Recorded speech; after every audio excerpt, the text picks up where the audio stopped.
The whistling sound south America में based Peru का काफी जाना माना अर्बन लीजेंड है। एक भटकता साया जिसे एल टुनची का नाम दिया गया है। उसकी कहानी पीढ़ी दर पीढ़ी चलती आ रही है। कहा जाता है कि ये आत्मा एक भटके हुए आदमी की है जो जंगल में अपना रास्ता भूल गया और भूख प्यास के चलते उसकी मौत हो गई और उसका पूरा शरीर जंगल के जानवरों ने नोच खाया। तब से उसकी आत्मा जंगल में भटक रही है और कुछ बदनसीब जंगल में भटके लोगों को उसकी सीटी की आवाज सुनाई देती है जो कि इतनी तेज होती है कि उन्हें जोरों का सिर दर्द होने लगता है। वो धीरे धीरे तेज होती जाती है और तब तक नहीं रुकती जब तक सुनने वाला बेहोश या दर्द से उसकी जान नहीं निकल जाती। जंगल के आसपास रहने वाले लोगों का कहना है कि अगर आपने वो आवाज सुन ली तो आपको चौकन्ना होकर एक क्रॉस बनाना होगा और प्रेयर बोलनी होगी और हो सके तो अपने कानों को कवर करके ऐसे जताना होगा कि आपने कुछ नहीं सुना। और अगर आप वो आवाज सुनते गए तो वो आवाज धीरे धीरे और बढ़ती जाएगी और एल टुनची आपके नजदीक आते जाएगा। जो भी हो जाए आपको एल टुनची की सीटी को जवाब नहीं देना है। अगर आपने गलती से भी सीटी बजा दी तो एल टुनची आपको ऐसी मौत देगा जो सोचकर भी रूह कांप जाती है। लोगों का कहना है कि बहुत समय पहले मैरी नाम की लड़की अपनी दादी से मिलने गांव आई। रात को पूरा परिवार बाहर आग जला के बैठा था और बातें कर रहे थे कि उनके बातों के बीच मैरी ने इंटरप्ट करते हुए कहा, ये सीटी की आवाज कैसी है?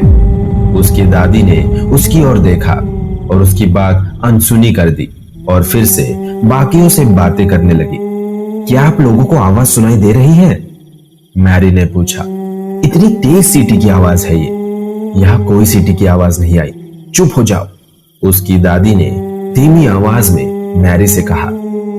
आप लोग भी सुन सकते हो, मुझे पता है, मैरी ने कहा। ये कुछ ऐसी आवाज है जैसे कोई अपने बड़े नुकीले नाखून किसी ब्लैक बोर्ड पे घिस रहा है, पर फिर भी थोड़ी अलग है, मानो कोई अजीब जानवर जोरों से सीटी बजा रहा हो। तुमने कुछ नहीं सुना और ना ही हमने। अब चुपचाप बैठ जाओ और हम सबके साथ प्रेयर बोलो, मैरी की दादी ने धीमी आवाज में गुस्से से कहा। सभी लोगों ने अपनी आंख बंद कर ली और नर्वसली एक दूसरे की ओर देखने लगे। क्या आप लोग कैसे ये आवाज नहीं सुन पा रहे हैं? ये धीरे धीरे और तेज होती जा रही है। मेरे सिर में दर्द होने लगा है अब, मैरी ने रोते हुए कहा। और उतना कहते ही वो सीटी बजाने लगी और उस आवाज का जवाब देने लगी। जैसे ही मैरी ने सीटी बजाकर उस आवाज का जवाब दिया, सारे लोग डर से कांप गए। मैरी सीटी बजाती रही और दूसरी ओर उसके दादी ने जमीन पर एक क्रॉस बनाया और बाकी लोग आंख बंद करके प्रेयर करने लगे। थोड़ी देर बाद सीटी की आवाज रुक गई। चारों ओर सन्नाटा छा गया। सभी लोग उठकर घर में चले गए और अपने अपने बेड पर जाकर सो गए। आधी रात हुई तो मैरी की दादी को जोरों की चीख सुनाई दी जो कि मैरी के कमरे से आ रही थी। उसकी दादी भागते हुए उसके कमरे में गई और दरवाजा खोल जो उन्होंने देखा वो देख उनके रोंगटे खड़े हो गए। पूरा रूम खून से लथपथ था। चारों ओर बस खून के धब्बे थे, पर मैरी का कोई नामो निशान नहीं था।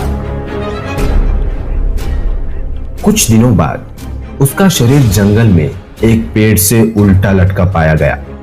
उसका गला बुरी तरह काटा हुआ था और उसके हाथ पैर दूसरी ओर बेंड करके टूटे हुए थे।